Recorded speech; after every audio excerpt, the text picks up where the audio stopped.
Welcome to the Lorehounds Play. We're the Lorehounds, your guides to pixel-based adventures. I'm John. I'm Brandon, and this is our fifth The Lorehounds Play podcast, this time for Final Fantasy VII Remake. In this episode, we'll be breaking down the character plot and gameplay of Square Enix's first entry into a trilogy of games retelling the story from one game, Final Fantasy VII. Before we get started, quick reminder that you can send feedback to lhp@thelorehounds.com or leave us a voicemail at thelorehounds.com/contact, and we'll get to those questions in the next episode. If you're enjoying coverage of video games on our feed or any of the other shows we're covering and you'd like to support us directly, head over to patreon.com/thelorehounds and subscribe today for early and ad-free access to all episodes and bonus content like Second Breakfast and Shireside chats. Another quick ask, please take a moment to rate the podcast and leave a review. Ratings and reviews help other people find the podcast, which helps us make more podcasts. Brandon, before we get started on Final Fantasy VII, we've been talking about how to sort of make this show a little bit more timely and relevant to the gaming industry in general when we record them. And so we've been playing around with format a little bit. So I think we're going to do this from now on. We're going to have a What You've Been Playing segment where we just 5-10 minutes, we talk about what we've been doing. We're going to talk very briefly about gaming news, one or two big stories of the moment. Then we're going to do some discussion of the game spoiler free, give a little rating, and then get into a full spoilery breakdown. Does that sound good to you? You know, it does sound good to me. Thank you for asking. Delightful. Good, because that's what we're doing. Anyway, why don't we go right into the What We've Been Playing segment? What have you been playing?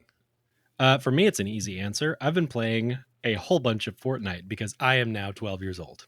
Fortnite's great. It super is. I feel like I've logged in once a year for the past like 3 or 4 years. But this most recent time, where it like the hook finally set, a buddy just wanted they needed like essentially a new player to like get some quest done or whatever. Mm-hmm. And it happened to be me. And then they had the Fry skin in there. So I bought my first skin and now I run around as Fry. And I just fell in love with it. It's so much fun. It doesn't help. I mean, it doesn't hurt that Destiny is in like kind of a dumpster fire right now. So I'm I'm kind of looking for something. But I'm just finally hooked. And that's almost entirely it. I'm logging into Destiny like once a week, maybe, to grab some bullshit that resets weekly, and then that's it. Most of my time I'm dropping in. Nice. I mean, Fortnite's great. Do they have the Guitar Hero stuff in there still? They do. So they added, most recently, Epic added 2 big modes to the game. It's made by Harmonix too. It's called Fortnite Festivals. Okay. And it's just straight up like a Guitar Hero like game, made by the people who made Guitar Hero in Fortnite. So right.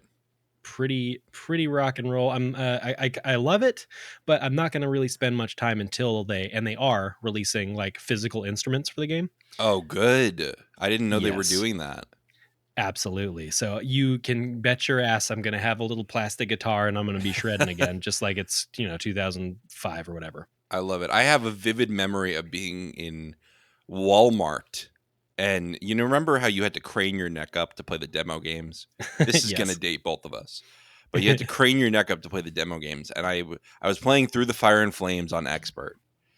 And I failed to do this in front of a group of friends the day before. But in that Walmart alone, with no one around, while my mom was getting socks, I beat Through the Fire and Flames on Expert. And I felt so proud of myself and also so disappointed in myself. If a bear shits in the woods, there's no one around to smell it, did it even shit? Is that how that saying goes? I guess so. Maybe I'm lying to myself now. Maybe it never even happened. You just invented this beautiful story about just absolutely shredding some Dragon Force. It's true. Anyway, on to what I've been playing a little bit. Pal World has taken over most of my gaming time. I have a couple friends who have been helping me with this world that we're creating.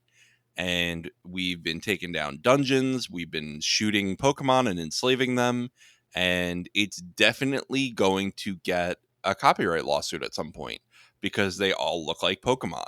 And not just in the style of Pokemon, but a lot of them look almost exactly like Pokemon, and that's going to be a problem. Yeah, I've done like I've made a character and like just hopped into the game and walked around for a minute and been like, wow, this is busy. I can't do this while my children are around because it's just too complicated and I just don't have time. But I would I've been say it's easier to get into that for me than Fortnite when I'm like multitasking. for sure, yeah. I mean, because some Fortnite games will last, 20, 30 minutes and Right. some will last 5 and you never know. So what are you going to do? But yeah, Pal World, it's surprisingly robust from what I've seen. As far as like all the things you can do, and most of the most of the news that I've been following about the game has been like, are these AI? Because that is like a big bugaboo right now, just AI in the gaming industry. And Hmm. how much exactly did they rip off of Pokemon? As Right. in, like, it looks like some of the models are just like tweaks on existing assets in the game. Well, Um, I can put your mind at least partially at rest for the first part because I guess there was some leaker who said, "Oh, it's probably AI." Like I think he was a developer, and then he later yeah, came out and said, "Oh, I actually don't have any information suggesting that, so disregard." it's wild like how that bit of speculation can kind of set everything on fire right now because Yeah. everyone's so like tense about it for good reason. I mean, like, we want AI to help us go into the Star Trek future. We don't want it to steal the only thing that makes us happy in making art. Like, let the Right. humans do that. Let the AI, like, drive us to work or whatever. Right. Right. Yeah. I mean, yes, I do not want AI generating all my games, but the Pokemon thing is a real issue. I do think that they were very liberal in their use of assets that are substantially similar to Pokemon assets, if I could Absolutely, yeah. say it like that.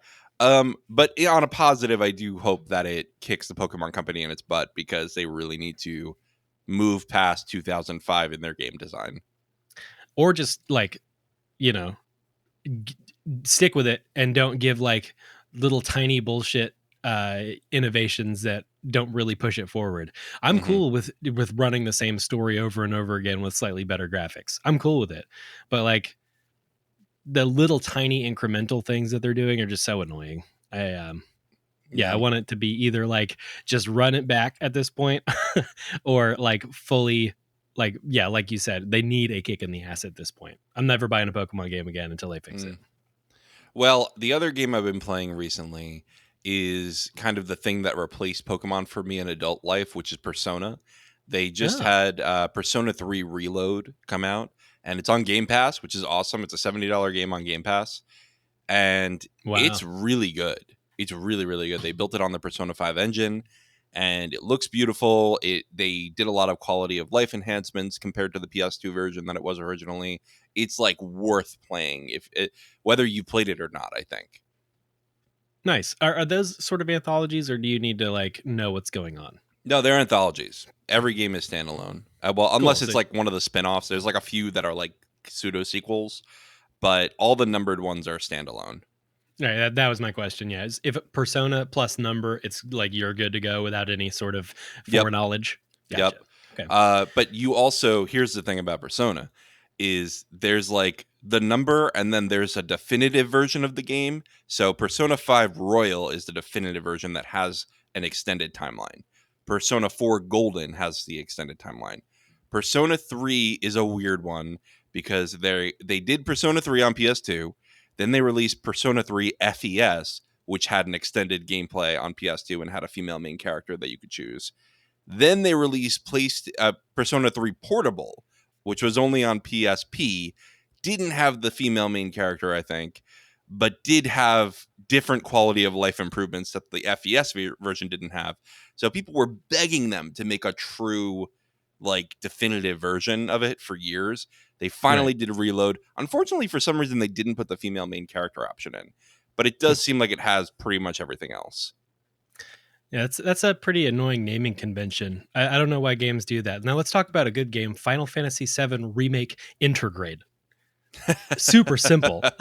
Yeah, let's just name things. Yeah, let's just start tacking names on. It's Kingdom Hearts Dream Drop Distance X Zuvia 7. Yeah, that's the Oh game. my god. Yeah, it's funny. You look at that and you hear, "Oh, well, they're making a remake of this game. What are they going to call it?" And they were just like, "No creativity. We're just going to call it Final Fantasy VII Remake." I wonder if it's more poetic in Japanese. I don't think so. I think it's just called remake Yeah. in Yeah. like they just use the word remake there. Well, we have a piece of feedback from Davey Mack who lives in Japan. So maybe Davey Mack can let us know if that's a thing. That would be great. Are you finished, by the way? I was just doing a joke. Did you have anything else you wanted to talk about as far as what you're playing? No, no, no. I'm good. I'm ready to talk about the thing we both did. Did you do a Lorehounds play of this? A Lorehounds run Uh, of this game? I didn't. I hopped into a couple of key moments just to remember, but Okay. I've already played this game 4 times. Oh my god. Okay. All right. So Perhaps. I didn't think I needed one. Okay. So let's go into spoiler-free thoughts. Let's do spoiler-free thoughts on the game, and then I want you to end on your rating. And before I even say that, let's talk about how we're going to rate games, because we haven't, we've talked about our general thoughts, but I think that we leave things open for interpretation based on our general thoughts, and I think it would be nice to give people sort of a yes, we recommend it, no, we don't. So here's what I'm proposing we do, and you've contributed to our construction of this, but we have 3 levels. We have I would not recommend, I would recommend, or gotta try it. It's either don't play it if you're interested in this kind of thing, or if you have any passing interest in video games, play this. Yes. All right.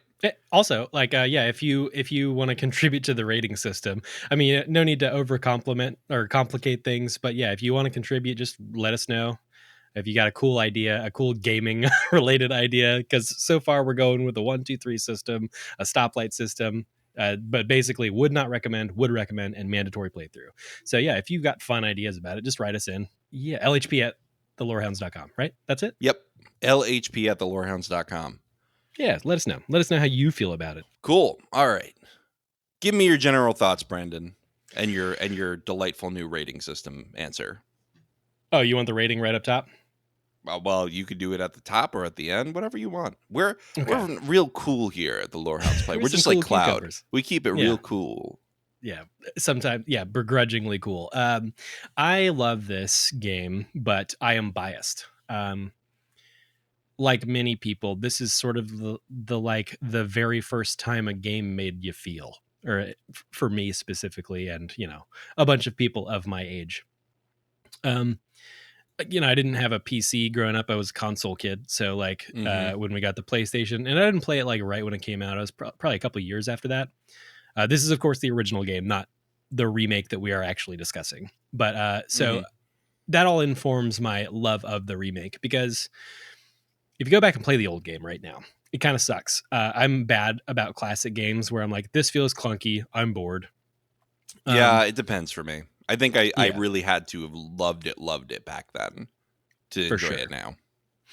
And I mean, like, the people who are custodians of the old game now know that, like, it's built into like every port of the game now that you can fast forward, and there's like all right, let's move along with it version of the game where you just hit it like a bumper or whatever, and it'll speed up the game, because it does play pretty slow these days. But in my head, whenever I think about the story and stuff, I picture something closer to what they've delivered to me in the remake. And I always have. I hear the music, and instead of the little, like, the chip tune sort of Nobuo Uematsu, I think that's how you pronounce his name, not Japanese. Sorry. Write us at lhp@lorehounds.com if you want to be mad at me, or hop on the Discord. His music, and I'm sorry, I'm kind of all over the place here, but like I always hear it in my head as like full choral arrangements instead of the video game music that we're used to. Yeah. It's just stuff that gets blown up in your head, and to see it like especially like the first shot of the pullback of when you zoom in on Aerith's face and you pull back into, you see all of Midgar, you see the big reactor, you see all that. It just it lit me up when I saw it, because like that's how I pictured it. They made it real. It's magical. The game it felt magical to me, and like it's one of those things that it puts you on your ass the way that nostalgia really can with things like Star Wars, where you hear the music and like you picture the Ratatouille thing where, you take a bite and it's a sense memory. You take a bite and you're the grumpy food reviewer, and you're a kid eating the Ratatouille that your mom made. It's such a strong sense memory, this game for me. So I say all of that, which was a whole lot, and I'm sorry. Okay, LHB No, don't apologize. Was this your first Final Fantasy game overall? Surprisingly, it is my only full Final Fantasy game overall. Oh, I've never played another one all the way through. I watched a full playthrough when my dad played Final Fantasy VIII back in the day, so I'm okay. like pretty familiar with that one. But something about this game hits exactly the way I want a fantasy world to be. It's sort of like this with the steampunk, like almost modern setting, Mm-hmm. folded in with fantasy is just such a cool setting to me that it's what I always want. I don't want knights using magic. I want a dude on a motorcycle throwing a lightning bolt. Like, I love it. It's just my favorite shit. Okay. Maybe that set the tone for me, but like just no other Final Fantasy really holds up. And some have tried, but most have failed. Mm-hmm. Yeah, they What about definitely. you? I think they definitely tried to recapture that with 15, especially. With Yes, the Choca Bros. Is that what they did? I think so. Noctis and Uh, his bros, yeah, all in yeah. black. They Yeah. definitely tried to recapture that. Like, I'm a cool guy who doesn't care, and I have a motorcycle, or I have a car. Right? He had a car. Oh yeah, they were all four of the bros were piled into the car together. They all wearing like black clothes. Like, one of the cool things about this like cast of characters, your like main party, is that it's just such a like a diverse crew. The Mm-hmm. silhouette on these people are just buck wild. um, Yeah, yeah, and yeah. part of that obviously is like a product of its time. You were working with little blocks that walked around. You had to make them all look really different. Mm-hmm. Um, Yeah. once you added some more polygons to stuff, you could do more subtle distinctions between characters. But back in the day, you just had the big blocks. Mm-hmm. Yeah. Well, this game is a remake of the seventh entry in an anthology series. If you're just tuning in and we're just rambling about this series, basically, this is Final Fantasy is an anthology fantasy series that follows some group of people in a sort of, I guess it is kind of all steampunk, right? There is a mix of technology and fantasy in almost all of them except the very early ones. Well, most of them have like, there's always like threads that go through, and usually what like it is a pretty uncomplicated story made complicated by a bunch of just wild shit. Most of the earlier games are like more fantasy, and then like Hmm. later games are more fantasy. They kind of dial forward and backward as far as like the setting goes, but you have threads that go the whole way through. Crystals are in like all of them. This game's version of crystals are materia. Um, and then you've got like things like chocobo and moogles and like things that exist in all of the distinct universes, um, that kind of tie them together as like a thing. Another thing that does that is like the summons, or if you've played the most recent game, what are they called? Uh, Oh, I don't Aeons or know. I started uh, them. I started that game and I just couldn't do it at the time. I do want to go back to it though. It was enjoyable. it was cool. Is a total Game of Thrones ripoff in a very fun way. But Hmm. yeah, I Yeah. just didn't have time to keep playing. But yeah, yeah, so like it is an anthology. If you've played one and you play another one, you'll remember things. You'll remember character names because they reuse a lot of the stuff in fun ways. You're gonna Hmm. find a Sid in every game. You're probably gonna find a Moogle. Yeah, so there are threads that tie all these games together, but they are all standalone. until you get into like Final Fantasy X-2 or Right. Lightning's Revenge, or Right. I don't think it's Revenge, but yeah. Return, I think. Yes, you're right. Yeah. Well, Lightning Revenge is a cool sounding name, though. It's a good name for it's a ship. funny. You mentioned Lightning. My first Final Fantasy game ever was Final Fantasy 13 on Oh, Xbox cool. 360. And I played a few hours of it and said, not for me. It's just not for me. And I Yep. think it was mostly because I was like 15 years old and I was like, man, I could be playing COD with my friends right now. You know, it was just getting into a serious turn-based game at that time in my life was not a thing I was that interested in. I Right. actually really want to go back to it because I've heard that Final Fantasy 13 and 13-2 especially aged well. Like people enjoy that world. I But believe it.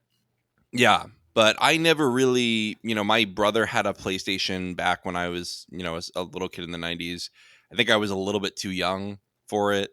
I'm 30 now, so I think it was just a little bit too young for Final Fantasy. So the only things I really played on my brother's PlayStation were like Crash Bandicoot and like this demo disc that had Wipeout and a bunch of other random things on it. And other than that, I had the Nintendo 64 in my room, so that's mostly what I played if I was going to play a video game. But I also had a weird situation because I don't think my parents realized that you had to buy games to play with the thing.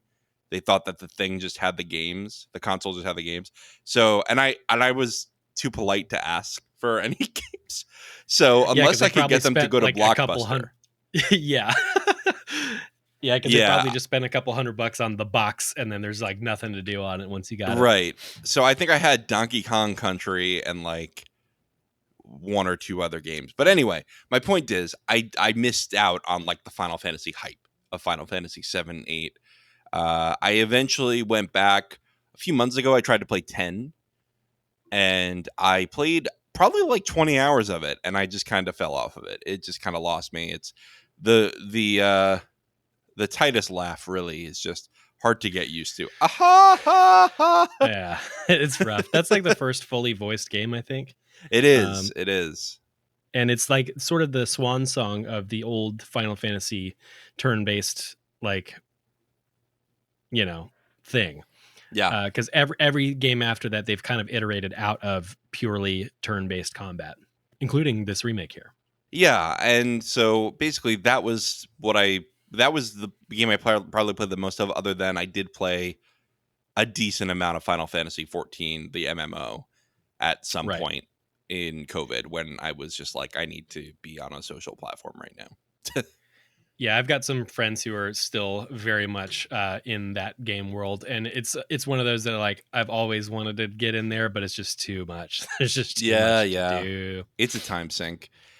So, to the main game here we're talking about, Final Fantasy VII Remake. I tried that when it was free on PlayStation Plus. And I started playing it and I was like, this is great. I want to finish it.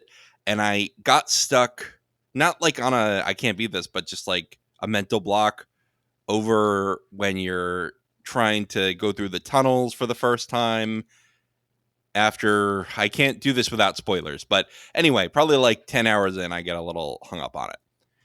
And I went back a second time a couple years later, same spot. I don't know why, but this was like my mental block. Finally, we said, let's do a Lorehounds play of it.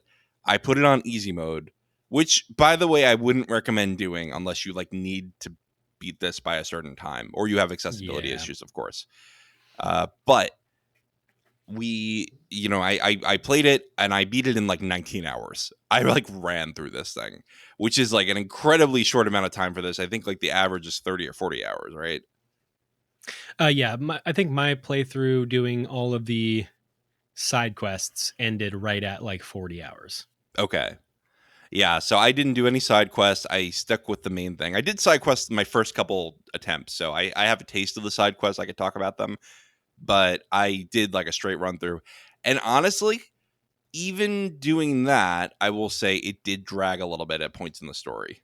For sure. Yeah, I do look at this game with a huge bias, but it's funny. I didn't really replay it because I've played it through so many times, but I did scrub around. I have my entire first playthrough captured and up on YouTube for myself to review.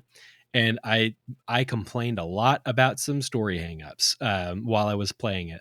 Just, smile on my face, happy to be in this world, but there's just a lot of, there's a lot of fluff in there for sure. They Yeah. were really blowing this game up in places that it didn't need to be done, because this game covers from the original game, this covers like the first 5 hours, and they blew it up into like a 40-hour experience.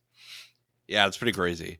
It I, is. I will say though, other than some bloating issues, amazing game. Yeah. I'm gonna just give my rating here. I'm gonna give it a gotta play. If you like video games at all, this is a must play. It's incredible. The story is great. The graphics are so impressive. Even on PS4, before I had the PS5 version, I was like, why does this look so good? Yeah, parts of the game really blow my mind. Yeah. That we'll get into in the spoiler section, but like some of the moments in this game are just breathtaking looking. And Yeah. like it, I was complaining 10 years after this game came out, like, why can't they do a remake? And like they waited long enough to where like this is going to really stand up for a long time, because we've sort of reached a point in video game graphics where like now we're fighting over realism versus style, and most of the Mhm. time I prefer style over something that looks realistic. Mhm. um the sky is basically the limit, and we've reached it. So like I feel like waiting as long as they did really paid off, because I mean they did a lot of stuff to make this work, and Yeah. I think it really does. Yeah, I'll go ahead and give it a must play as well. I don't think that's not a shocking revelation if you've listened to the first 25 minutes of this podcast. But yeah. Yeah, I mean, the score is amazing. The music, it's Oh my moving. god. I was listening to it just while doing random stuff the other day because it's just such a good soundtrack. The first thing I did after my first play session was I made sure to go ahead and buy the soundtrack. I have been spinning the soundtrack of this game, the original game, since I got it. Like since I played the first one, I've always owned it, and it's just there are like it's right there for me with Star Wars in some of the cues and the character themes and the place themes. The music is great in this game, and like there's a track in the remake that it's Nobuo Uematsu. I'm going to try saying it again.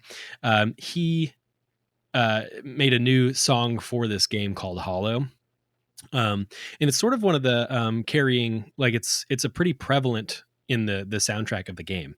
Uh, I thought it was on the original soundtrack. It's crazy that he was able to like capture the exact feeling. Like I can hear it in like the old chiptune sort of synthesizer version of the soundtrack in my head.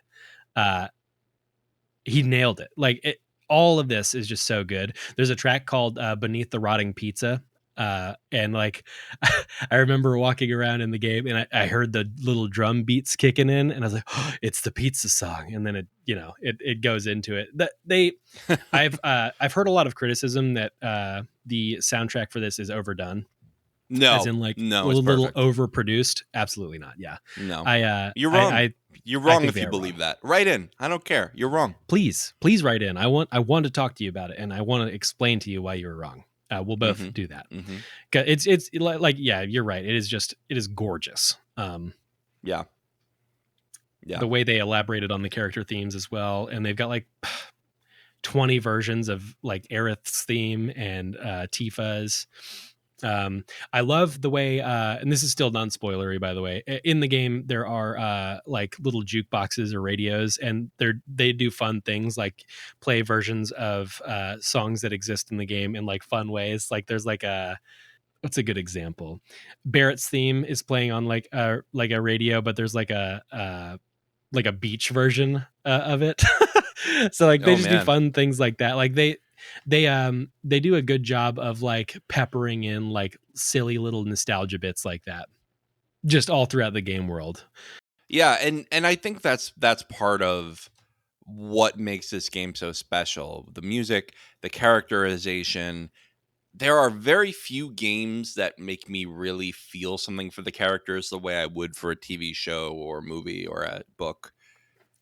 And this is one of them. I could it's a handful of games that have made me feel that strongly. And it's like Persona, I would say the Persona series makes you get really attached to the characters because you spend like 100 hours with them, and then it becomes devastating when anything happens to them to hurt their feelings at all. Hmm. Then Disco Elysium made me feel things. A Plague's Tale made me feel things. Kingdom Hearts, and I think this, and that's pretty much the Last of Us. I'll give The Last of Us that. Oh yeah, that's an easy one. But there's very few games that have made me feel as strongly for the characters as I did in this game. Yeah.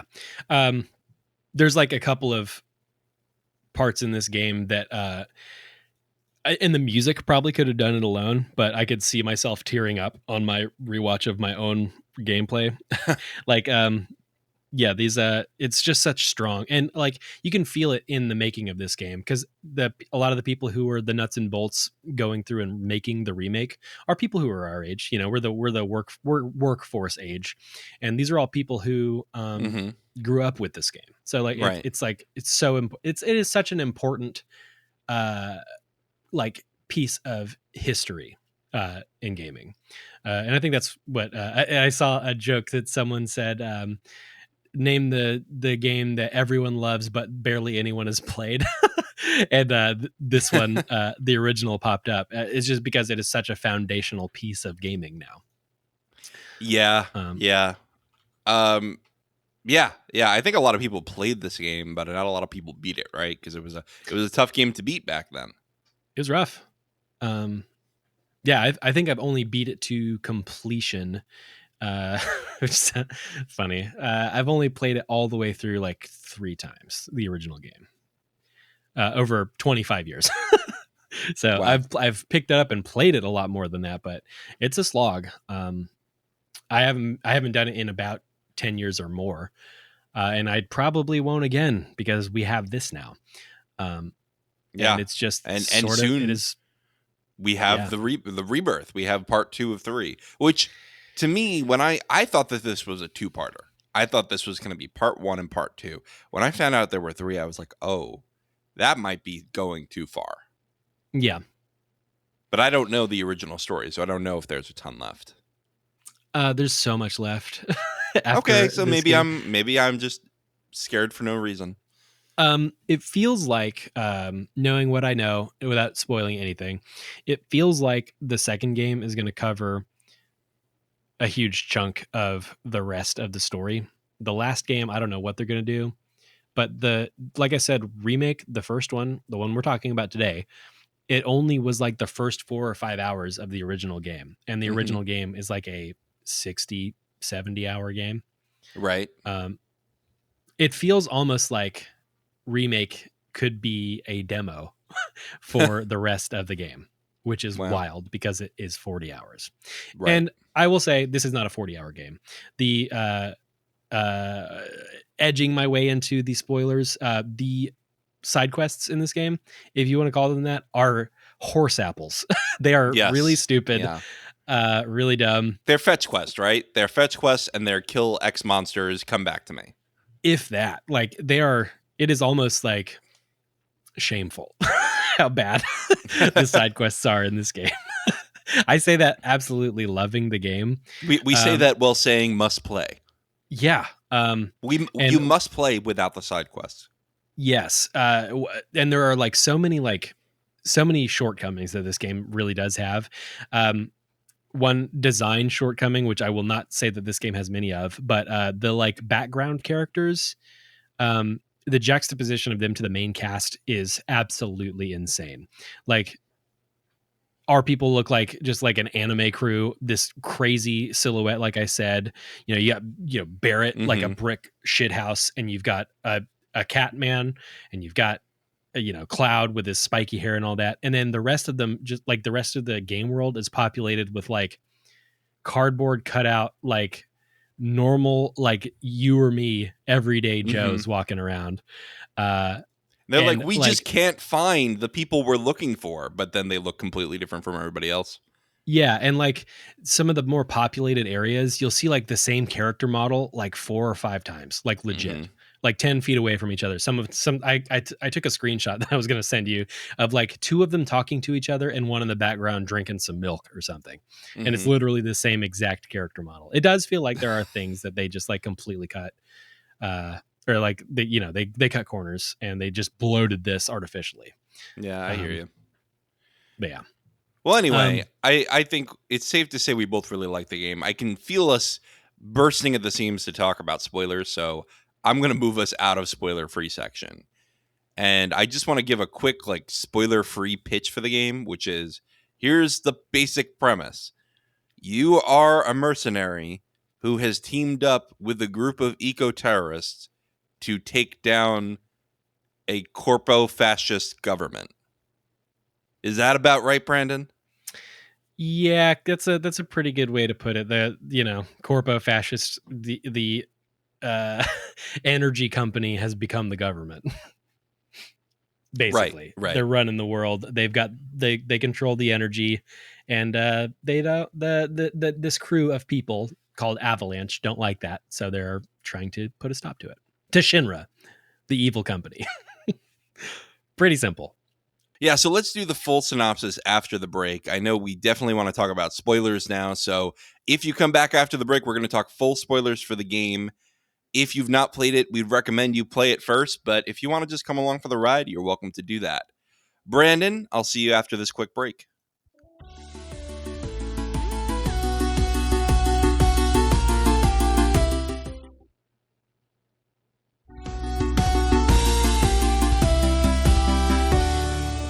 And we're back. All right, so this is your big flashing spoiler warning. If you've not played the game, you don't want to know anything about it, come back after you've played the game. With that being said, you had your chance to get out. Here we go on full spoilers. I want to talk about the main synopsis first. Just give you an overview of the game, the quick one paragraph description of the story, and then we can go into more detail.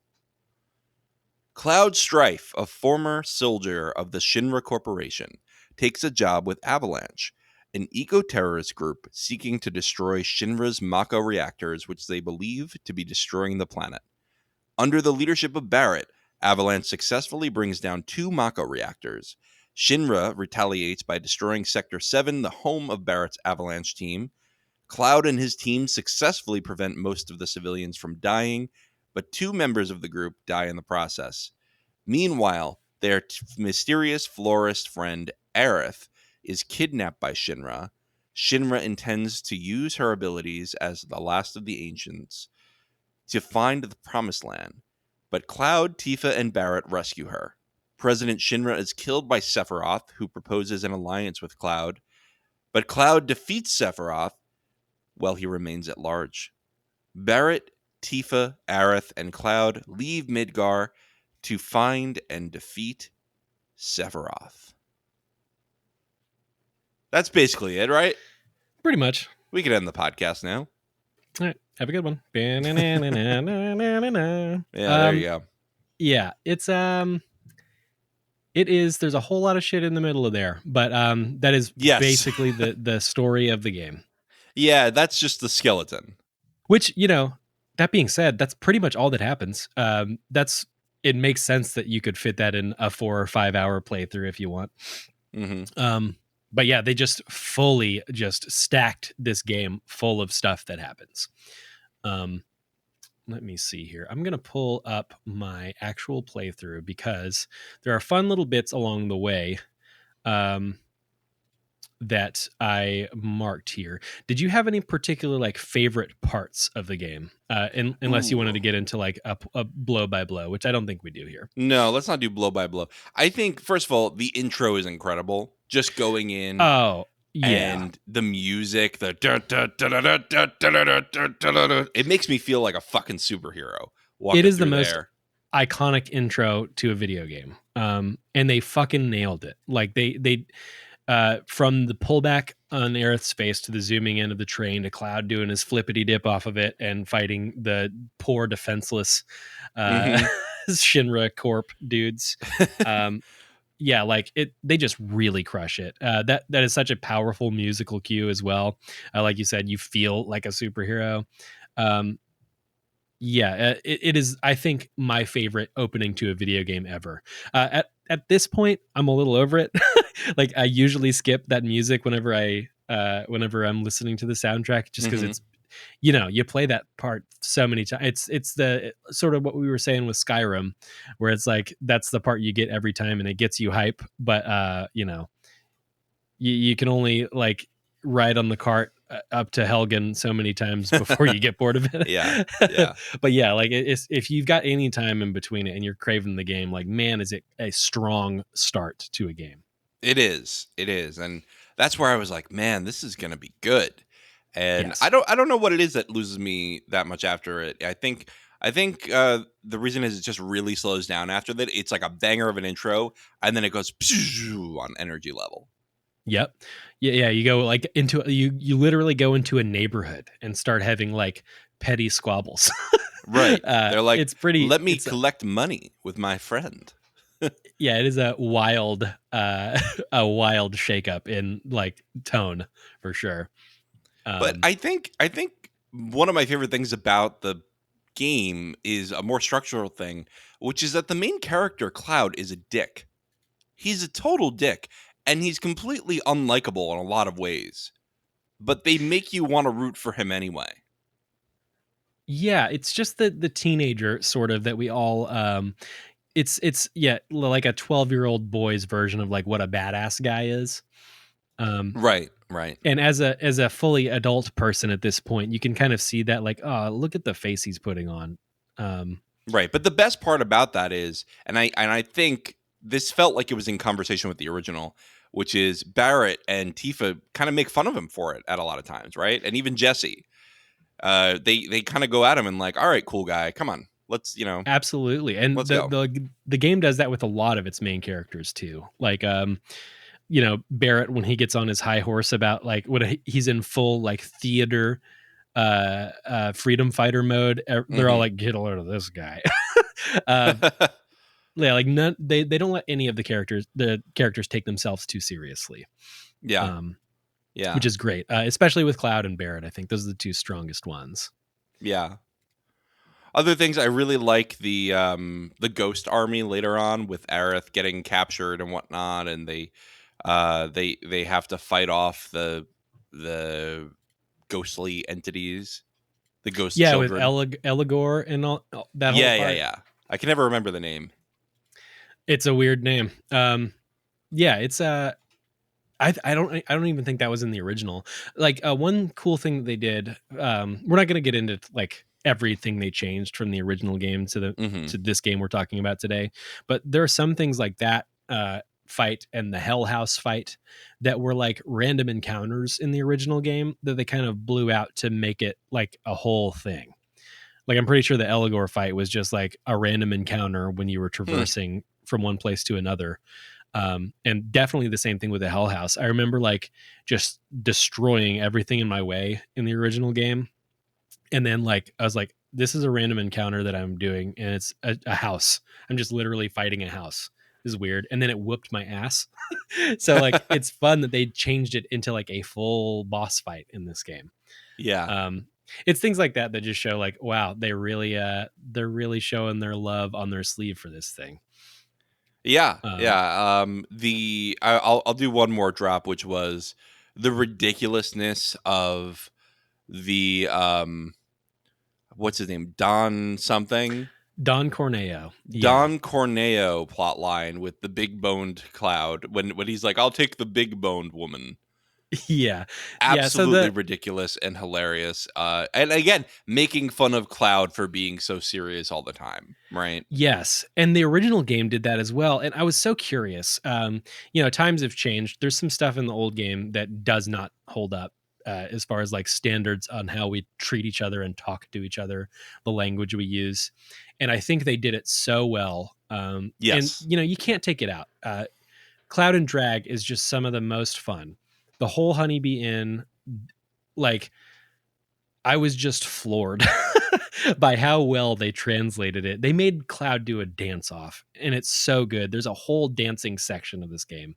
Yes. Um, That was wild. I couldn't believe that was happening. my jaw was on the floor. Like it makes me like my heart is fluttering thinking about just how much I enjoyed it. Like Aerith vacillating between like loving this and going like this is getting a little weird. like, Yeah.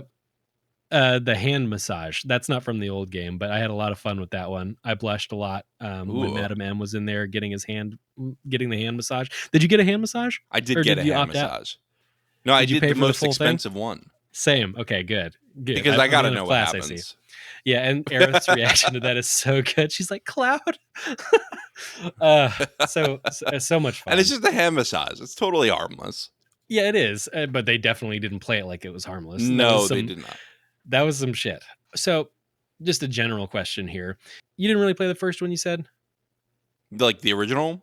Yeah. I've not even touched it. I own the game on Steam, but I've just not Sure. opened it up. Yeah, a lot of big moments in the game. A lot of changes in fun and scary ways. Okay. You know, a lot of the time, like a lot of the big fans of the old game kind of just want a pretty version of the old game. But they do change a couple of key things in this game that bode really strangely for what they could do in the future. So also just to let you guys know, the only thing that I will spoil for the future remake games, things that come from the old games, the only thing I'm going to spoil are character names that have already appeared. So like there's a character that shows up sort of at the end of this game. I'm not going to tell you anything more about him other than that his name is Zack and he wears a similar outfit to Cloud. Right. His sort of fate is different in this game than it is in the original.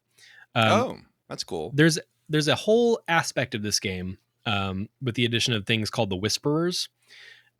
So those are, you know, the wraith looking dudes who like I think in this game they just called them whispers, not even whisperers. Gotcha. I think you're right. I've got a lot of different canons in my head right now. I just didn't know if it was a change from the original. No, the whispers did not exist in the original game at all. That's crazy. They feel so like foundational to this game. Yeah. It feels very Kingdom Hearts almost, like it's a Tetsuya Nomura like vibe for me. Yes. For instance, fully into spoilers now, so I'm just going to say everything that happens in my head. There's a part where Bareth gets ran through and killed by Sephiroth. That did not happen at all in the original That's game. crazy. It is changed then by the Whispers. They come in, they resurrect Barrett basically. And what they seem to be doing is sort of holding the game together in its original form. So like there are things that change in the game from the original, but it seems like what these characters are doing, these Whispers, are trying to keep things in order. So there's like sort of scary cosmic stuff that might be affecting what is a lot of like a pretty grounded story, surprisingly. That they're kind of tempting fate with like. And like, I'm just so tired of multiverses and all that right now. There's just so much bloat. So you think this is in conversation with the original, as in this is a retelling of the original, and the Whispers are like this meta thing trying to keep it staying with the original story? Yes, that's awesome. It's pretty fucking rad.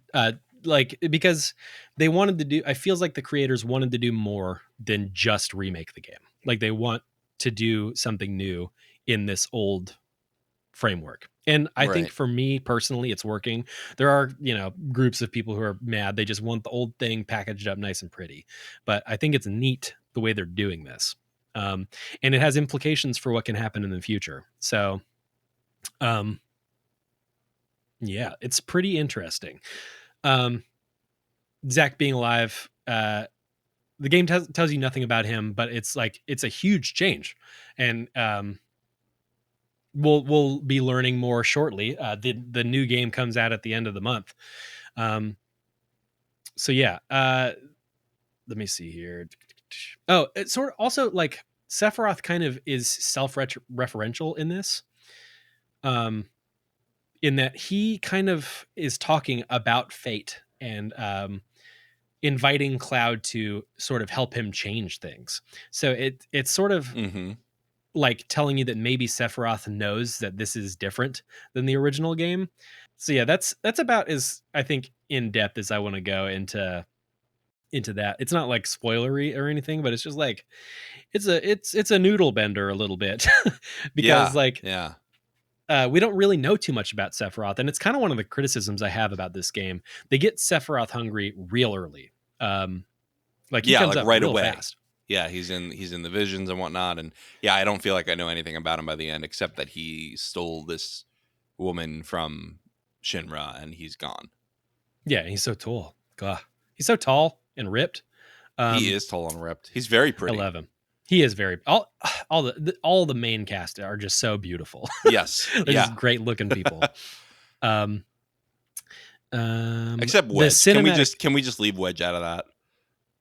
you know, Wedge is pretty good looking for a husky guy, but yeah, he's probably and he's also the guy who voices him is the guy who did the voice for I think Rabbit is his name in Breaking Bad. Oh, interesting. I never Badger, you watched mean? Badger. That's the word. Okay. That's the Okay. You're animal. gonna get write-ins. That's why I gotta correct you there. You want more write-ins? I don't like Breaking Bad because I can't I can't Oh my handle god. I can't handle like drug stuff. It's just personal taste issues. Like I just don't want to see Man. stuff with drugs really. I almost want to cut this, but I'm gonna leave it in. You should. Bring the hate. I dare you. All Um right. but yeah, some of the cinematic visual splashes in this game go so hard that it's crazy.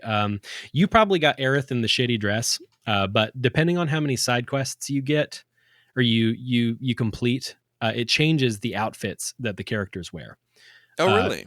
yeah, so like I did every side quest in the game, so I got the original Aerith dress whenever they dress her up. Um, you probably just got this weird little short white dress, right? Yes. I got the basic one. Yep. Yeah, I got this like resplendent, beautiful, like flowing dress, and like fireworks were going off. Like you know, every time I've tried to change up in what dress I get, but and then Cloud's outfit will also change depending on the level of completion you've done. Kind of the only reason to do side quests in this game, but the visuals in that scene whenever it shows Aerith in the dress, the visuals of when they when you're in Shinra headquarters and it shows you the ancients, the Cetra. This game will click into like moments where it is just so visually stunning and it's pretty seamless too. Like you'll notice like, wait, this seems a little more high resolution. Holy shit, look at all this. And they just show you things like the plate falling down. Um, yeah, just can you think of any other like visual spectacles that kind of took your breath away from this? Because there are several of them for me. I mean, basically every time that a character is like staring right at me, Mhm. I'm like, this looks amazing. The Yeah, way that the strands of hair can just, the flyaways happen. I don't know what it is about Square Enix, but they know how to do hair. they've been trying for years. They're definitely some of the hair pioneers. They've That's for always, sure. I feel like they've always been ahead. I feel like this is a thought I had when I played Final Fantasy 13. Like they've just always been a little bit ahead of the game with hair design. Lightning's got great hair. She's also very much just a female Cloud as well. Yeah.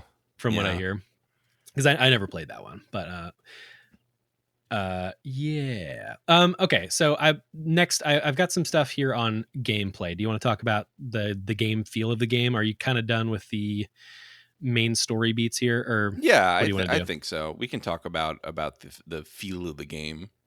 Yeah. Um, I think the gameplay is pretty fun. I was pretty nervous going in because I do like the turn-based combat. I think it's got its place still. I don't think it is outdated or antiquated. Well, You can make literally it right fun before this, I was playing turn-based Persona 3 Reload, so you don't have to sell it to me. for sure. And like Baldur's Gate is like the biggest game in the world right now. It's Right. turn-based combat. So I was like, you can make a modern turn-based game and make it fun. But I Mhm. think they struck a really nice balance here with you can also, there is sort of a turn-based mode you can do. Is that what the I classic mode does? Yes, it makes it mostly the game plays itself essentially, and you just pick the like limit breaks and Hmm. magic commands and stuff like that for the characters. Hmm. But I will say the combat feels pretty good. It's no like God of War, but I think it feels really fun to play. Each character has their like nice distinct play styles, and you can swap through the team of whoever you want to play at the time. But it was like surprisingly robust to me. I didn't know that I didn't know they'd go that hard. How did you feel just playing around? Uh, Yeah, so, again, I had started it on normal a few times, mhm. and I think it felt better when I did that. It felt like it was a little bit of a challenge, and it had some bite. It was very easy to run through on easy. I think I might have died once from not paying attention, and Yeah, that was it. Like, you just it's so easy compared to yeah. every other game I've ever played on easy. Like, even playing The Last of Us on easy, I didn't always live. One of the biggest criticisms I had about like just the experience of this is that the gulf between the easy mode and the normal mode is insane. Yeah, Um, coulda had one in the middle of those. yeah, because normal is really challenging at times. I I played through like half of the first playthrough on normal, and then I switched it to easy, and I was like, man, this sucks now. Like, it doesn't like teach you how to play the game because it really does trivialize the combat. And then all subsequent playthroughs have been on normal, and now that I kind of know what I'm doing, I do feel like the game, and this is sort of a criticism for most Final Fantasy games, they don't super hold your hand in like teaching you like systems in the game, like the Mhm. materia system and all that. You kind of have to learn, and they do trust you a little bit to figure it out. It's not like it's not too handholdy in that way. Yeah. But once you kind of get the materia and like leveling up your weapons and upgrading them and all that, I thought that was really fun. It does like I love the way the Buster Sword looks, and I always kind of hate whenever playing through the old games you just power creep it real fast because it's your starting weapon. Mhm. But I like that you have more a set of weapons that they do different things better, and the Buster Sword being the perfect middle of the road sword is such a great idea because I walked around the whole game using the Buster Sword, and it made me really happy that I could do that, and they made that like a viable choice that you could do. Mhm. I don't think I Like, it's did. I like, think I switched right away to that new sword that you get with Tifa, and mhm, then I got that, cool looking sword towards the end. yeah. Yeah, the one that's good at magic. And Yeah. that's another thing I liked about all the weapons is that you can pull a special ability off of the weapon and then use it wherever you want.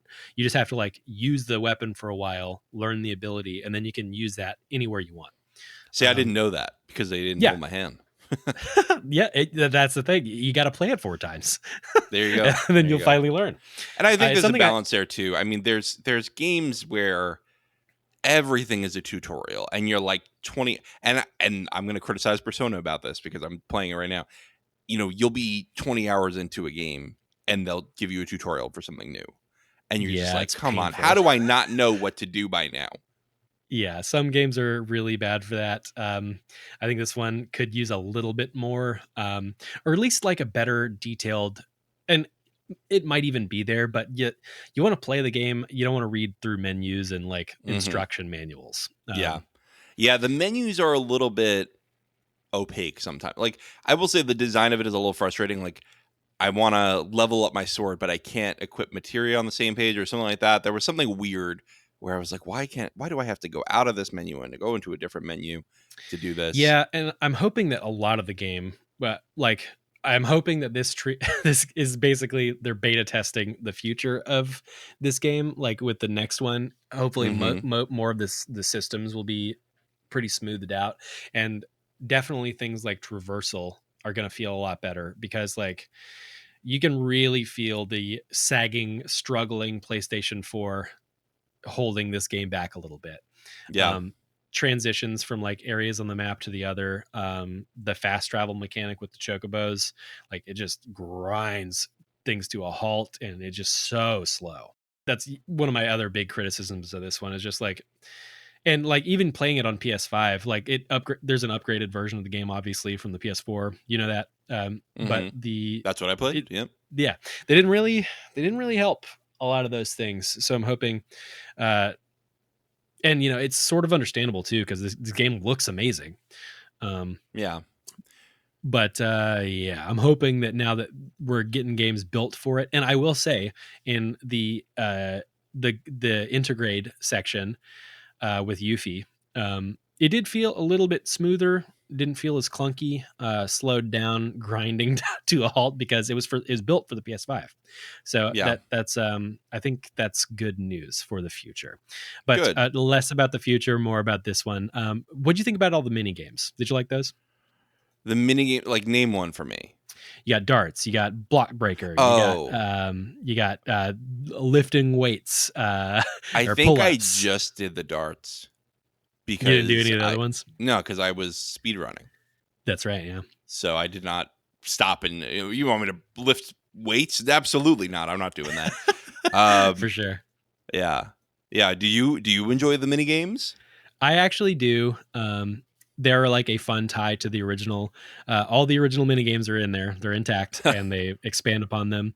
They add more with the dance. The dance didn't really exist in that way, um, but the dance is obviously the best mini game. Um, You're talking about the one where he's getting his makeover. yeah, right before the makeover, and he's got Yeah. to do his little dance. Yeah, that was Um, pretty fun. yeah, very fun, and And that's in the story, so you got to do yeah, it. it reminded me of a rhythm game, like a very lazy rhythm game, but it was a lot of fun. Yes. Uh, Yeah, and that doesn't really change either. So like even if you're playing on hard or whatever, that's not going to change. It's just it's fun color for the game. Hmm. Can I give one more complaint before I'm pretty much positive for the rest of this? For sure. The PC port is horseshit. Is that what you're playing on? No, I actually played this on PS5, but I started it on PC. I had the game on PC, and I played probably 5 or 10 hours on it.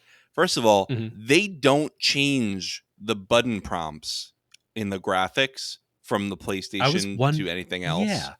Okay, I was So wondering how they were going to do that. I have to press F, and I'm seeing a triangle. It's Yeah. absurd. That is so lazy. They had over a year to port it from PlayStation to PC, and they did not change it at all. The other thing is they did not have very many sliders to like adjust your graphics well, and so you either had to settle for like a low resolution, or they put in this dynamic resolution thing, which is like, oh, we'll preserve your frame rate by lowering the resolution, but it's all over the place. It's a total mess. Overall, I think people were really disappointed by it, especially they charged $70 for it up front, which is Yeah. high for a PC game. Usually PC games for 50, 60. And yeah, I think people were really disappointed. And they did Epic exclusive for 6 months too. Oh yeah, it's on Steam now, right? It is on Steam now. Anyway, my point is, if you have no other way to play this, play it on PC. If you have a PlayStation and a PC, play it on PlayStation. It is built for that. It's way better on there. Yeah, I can't believe I was wondering how they were going to do that because when you're dancing, like you're getting a triangle that floats Hmm. over to you, and you got There's to. like a So I was wondering little if they're. like key marker underneath the big Oh, triangle. yuck! That's awful. It looks Okay, so bad. yeah, It looks play really on cheap. PlayStation. Yeah. They're out there now. You can find a PlayStation. If you're on the fence, God, I'm not going to sell you a PlayStation, but man, get it for this game. We kind of glossed over gaming news. We did it a little bit with Power World, but the other major gaming news this week is that like Xbox might be going multi-plat, and that's giving a lot of people a lot of feelings. Yeah, yeah. I've always been since since Halo, basically. I've always been an Xbox guy. Um, I don't really know how to feel about it right now. I'm not scared. They're not gonna.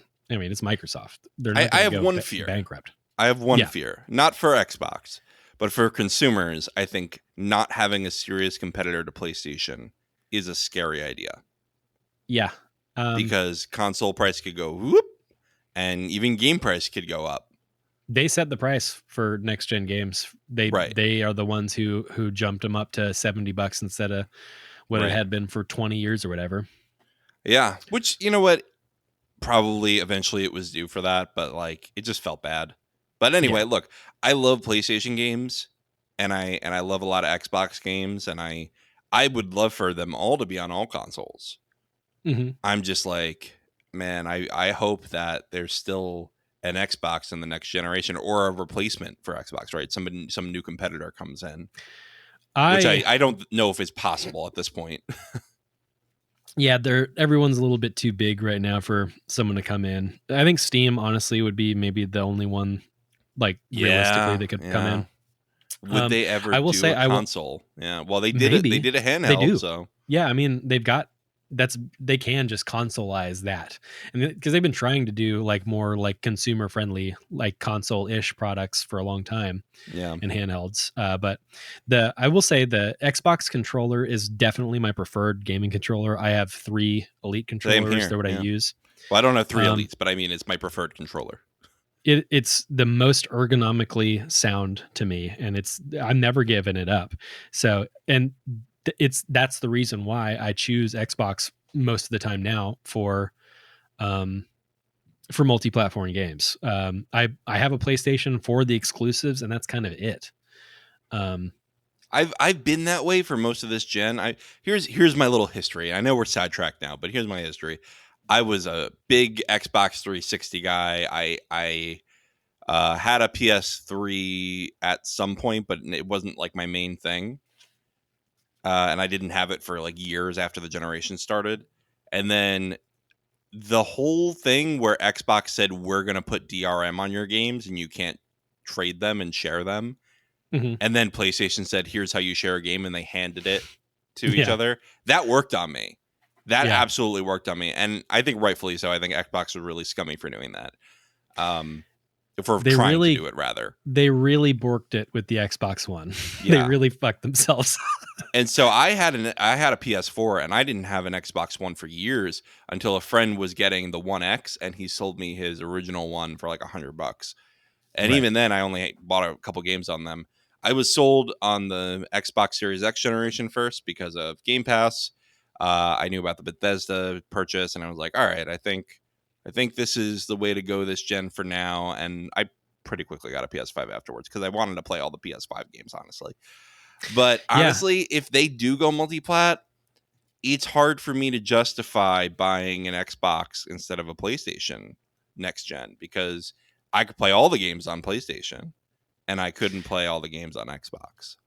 Yeah, the only thing for me is that obviously the controller and then the digital library that I've been building for years. But you'll have that, right? Like you'll have that on your current gen console. One would hope.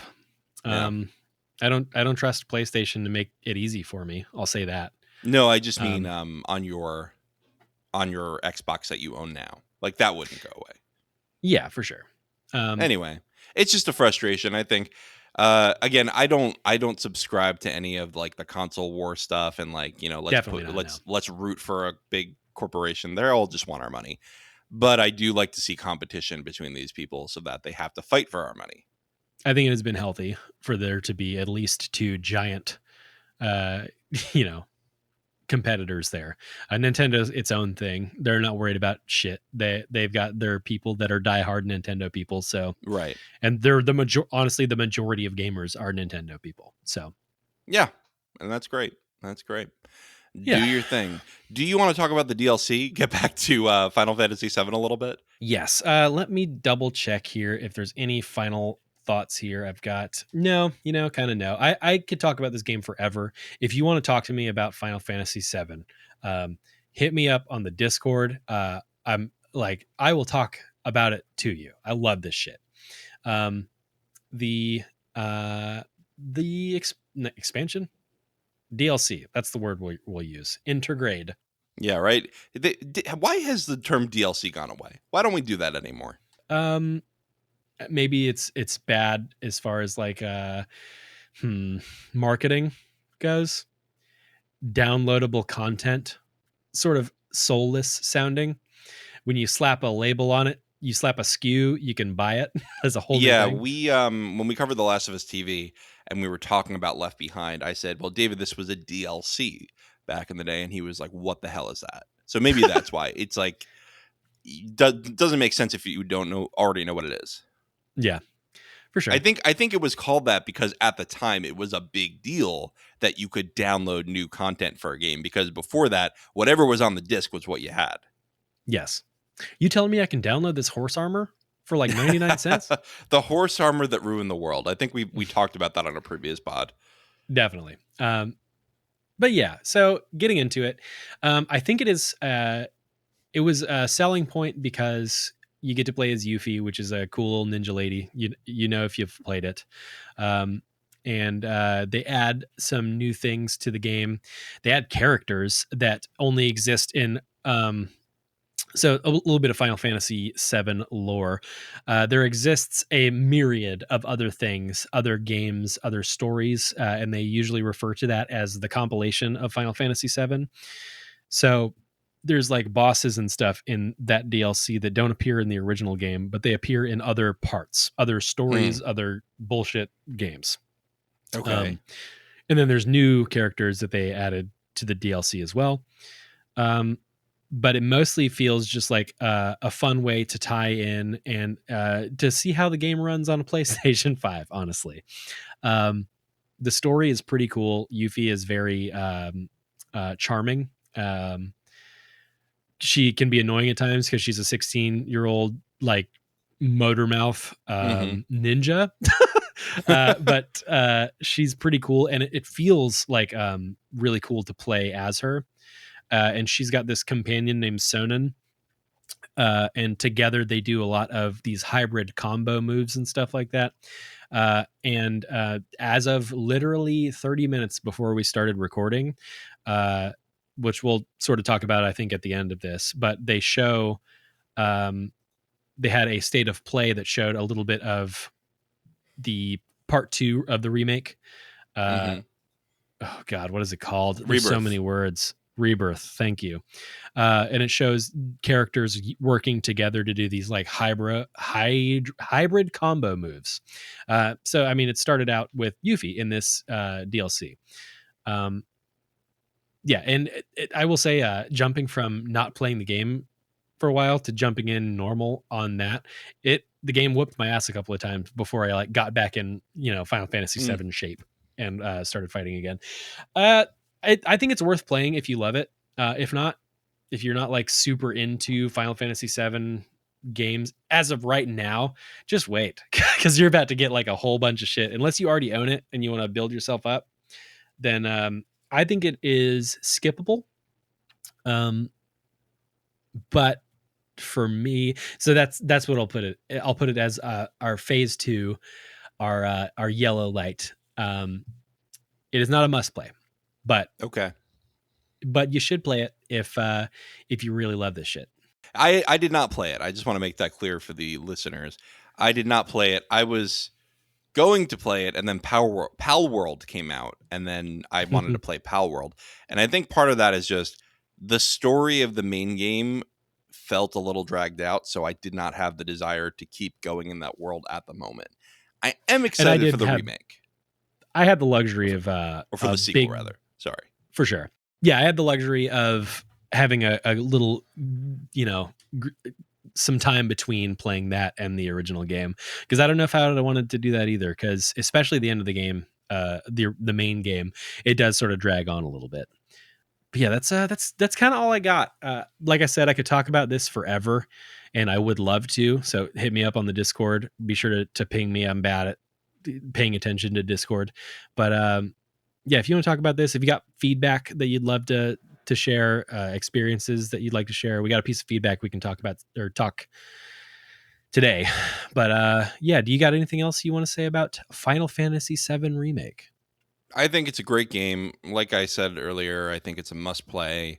I'm really looking forward to the sequel. I'm probably going to do the Yuffie DLC before we get there, but really, really looking forward to it. It's really impressive. I love the mix of sort of almost turn-based, like tactical real time, I guess I would call it. Tactical real time That's a good way to combat put is it. really cool. I really love the characterization. It's probably the prettiest game I've played in. I think the only game that surpassed it in pretty cutscenes is Diablo 4.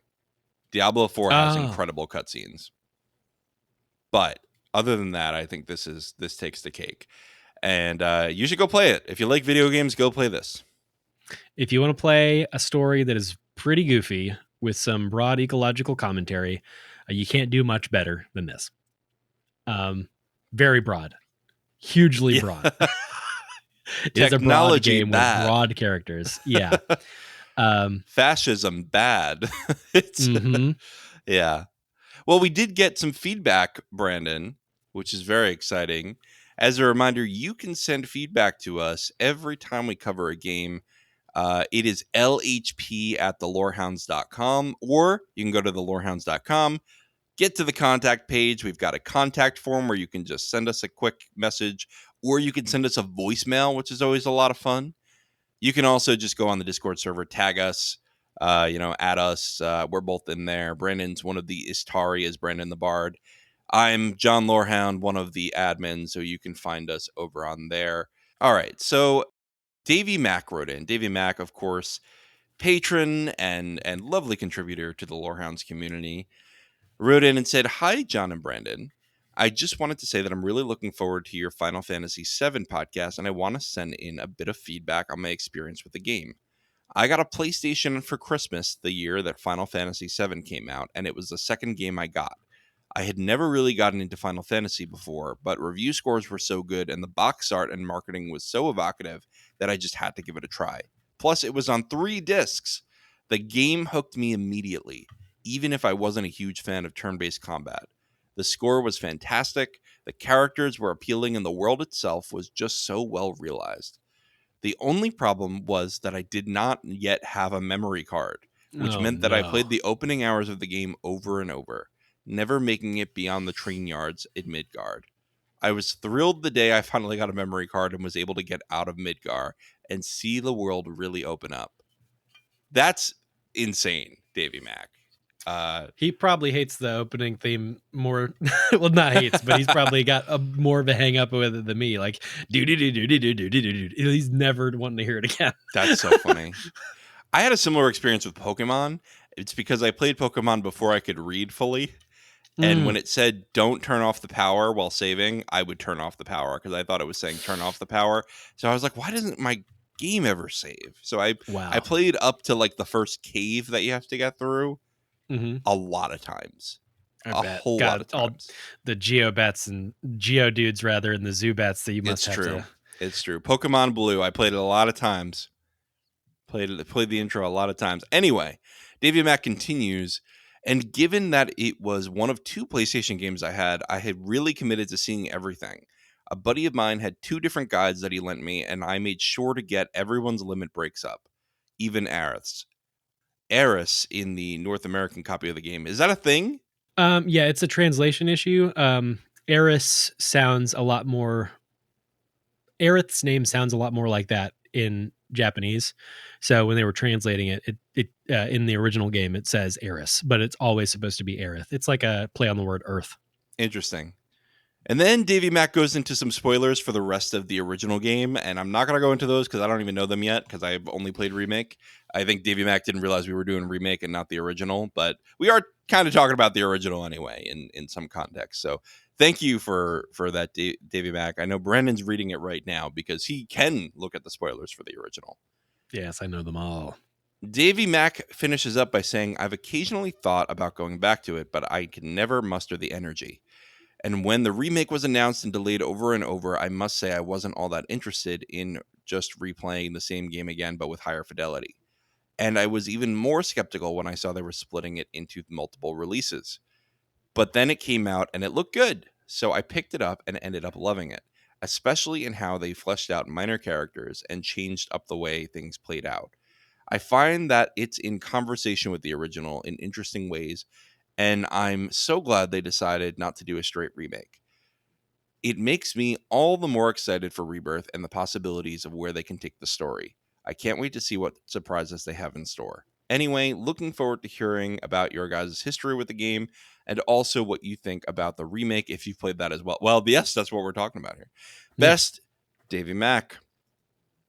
And yeah, so we didn't really talk about that much, but like Jesse, I guess, was not a big character in the original, right? Yeah, they really expanded on Jesse, Biggs, and Wedge, which Biggs and Wedge has to be a Star Wars thing. Um, What do you mean? like it has to be a Star Wars reference. Okay. Wedge Antilles, Biggs Arclighter, I think it Okay. was. I don't It's know. like it's from the original Star Wars, like two of the pilots' names, and they're like Okay. literally. It's just they're also just like random dudes' names. Yeah, but in the original game, they were a lot smaller. Like they existed, but they really characterized in a big way. Uh, Wedge, Biggs, and Jesse. Especially Like Jessie with that backstory with her especially dad.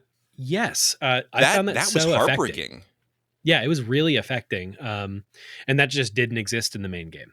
It's one of the best things about, at least, and it's like subtle.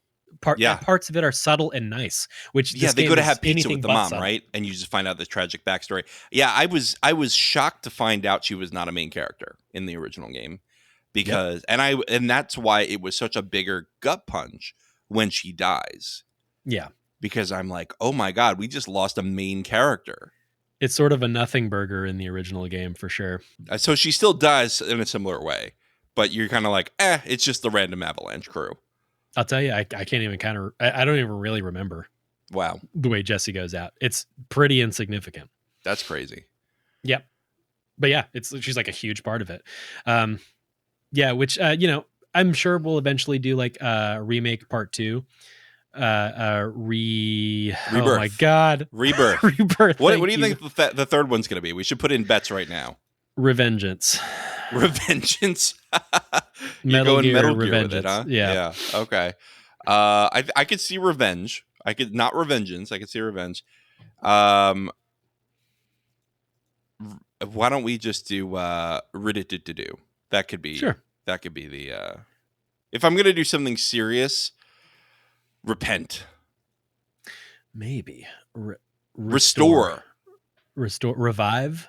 Revive. That's a good one. All right. Restore. I don't know. Yeah, All right. All right. we'll noodle on it. We'll have to find out. Anyway, thank you, Davey Mack, for writing in. It's always lovely to hear from you. And this is just off the cuff, but I'm not opposed to doing a sort of a deep dive into the original game at some point either. At least the story of this is the Lorehounds after all, so I would not mind really digging into some of the lore and some of the changes. So eventually, if I have the time to do it, I would like to maybe do some supplementary material on the rest of the game. Obviously, I have so much to talk about, but You could do yeah. your own detective's journal kind of thing. Oh my god, could you imagine? Speaking of detective's journal, we're ready for the outro. And I've got to tell everyone about our Patreon, where you can get David's fancy detective journal, which is this thing for the True Detective season 4 show. And it's an incredible thing where he puts all the characters and all the clues together, and you can go peruse it. That's exclusive for our patrons. You can get into it for as little as $3 a month. Even cheaper if you do an annual membership. So it's very exciting stuff. You get early and ad-free access to all our podcasts. You get a show tracker where David's also putting together some, a way to track when shows are coming out, which is something that's always hard to keep track of these days, where all the streaming services are trying to beat each other to the punch. And it's a great way to support us and help us, bring on co-hosts like Brandon and Hey. help us produce extra content beyond the standard week-to-week stuff. So, our Patreon lore masters, who we say thank you to every week, are Samartian, Mark H, Michael G, Michelle E, David W, Brian P, Nick W, SC, Peter OH, Bettina W, Adam S, Nancy M, Duve71, Brian 8063, Frederick H, Sarah L, Gareth C, Eric F, Matthew M, Sarah M, DJ Miwa, Andra B, Kwang Yu, Deadeye Jedi Bob, Nathan T, Alex V, Aaron T, Sub Zero, Aaron K, Dally V21, Gnarls, and Gnarls? last but not at least, Adrian. Yeah. So, do you know about this, Brandon, that Gnarls asked us to always read his name as a question? You guys always read the names, but every time I'm on the podcast with you guys now, I will also repeat Gnarls as a question. So don't worry. Fair enough. Fair enough. Well, thanks everyone for supporting. Really quick show notes. Will Shift Dust and Properly Howard Movie Review are both on a break right now. David's got something cooking with Elysia about the Oscars. Properly Howard Movie Review is going to be covering Severance with us once that comes back. So stay tuned on those feeds. You can find all that in the show notes. For the Lorehounds, week-to-week coverage of True Detective Night Country. Really good season so far. Just a couple episodes left. Probably only one more by the time this airs. You've got Silmarillion stories with Of Men, Second Breakfast coming, A New Hope we're going to do in the Star Wars Film Fest, Madam Web preview for MC Universe. You've got Earthsea back with Dragonfly and the Other Wind if you're a Marilyn Arpukila fan like we are. And we're tracking a couple other shows. Like I think, Brandon, we might do something on the Halo series. So yeah, we stay got tuned to for that. Yeah, we got screeners for it. So I feel like that's almost obligatory at this point. Right. Well, it's been fun. Next month, Brandon, what are we going to talk about? Speaking of Halo, we're gonna dig into it. We're probably going to discuss Halo as a franchise, which is something we haven't really done before on the Lorehounds plays.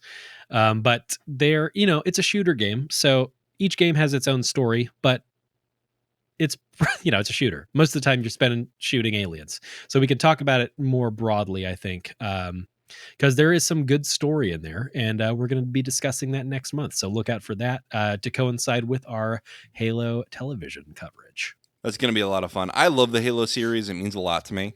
I grew up on it, and I loved it even through all the transitions between Bungie and 343 Industries and all the nonsense going on there. So I hope people will come by for it. It seems like season 2 of the series might be pretty good. Got a new showrunner. The lead actor is really going out there and trying to sell the show, and I'm rooting for him. Yeah, I want it to be good. The first season had some pretty strong moments, but I will say, as a fan, it is mostly bad in a way that I enjoyed, which is not what I want. I don't want to hate watch a show about Halo. I want to I want to be fed some good nom noms, and it seems like we might be. I've got high hopes for season 2, so we'll have to see.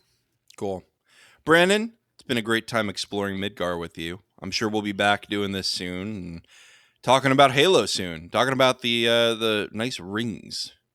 Yeah, rings. You guys talk a lot about rings on the Lorehounds. We sure do. I will say one last bit about we're in the month that Rebirth is going to be coming out. PlayStation did, like, as 30 minutes before we started, released a state of play talking about the game world of Rebirth. Some of the it gets a little spoilery, honestly, in some of the plot points. But they sort of talk about the scope of it. And if you're listening to this, then there exists a demo for Rebirth that you can play right now, which is what I will be doing for the rest of the night. Very cool. Brandon, you're on X as yes, Brandon you can the Bard? find me. You can find me there, soft journaling at Brandon the Bard, pretty much everywhere.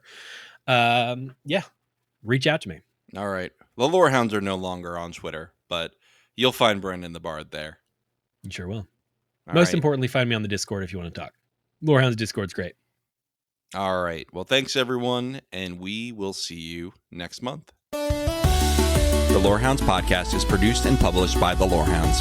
You can send questions and feedback and voicemails at thelorehounds.com/contact. Get early and ad-free access to all Lorehounds podcasts at patreon.com/thelorehounds. Any opinions stated are ours personally and do not reflect the opinion of or belong to any employers or other entities.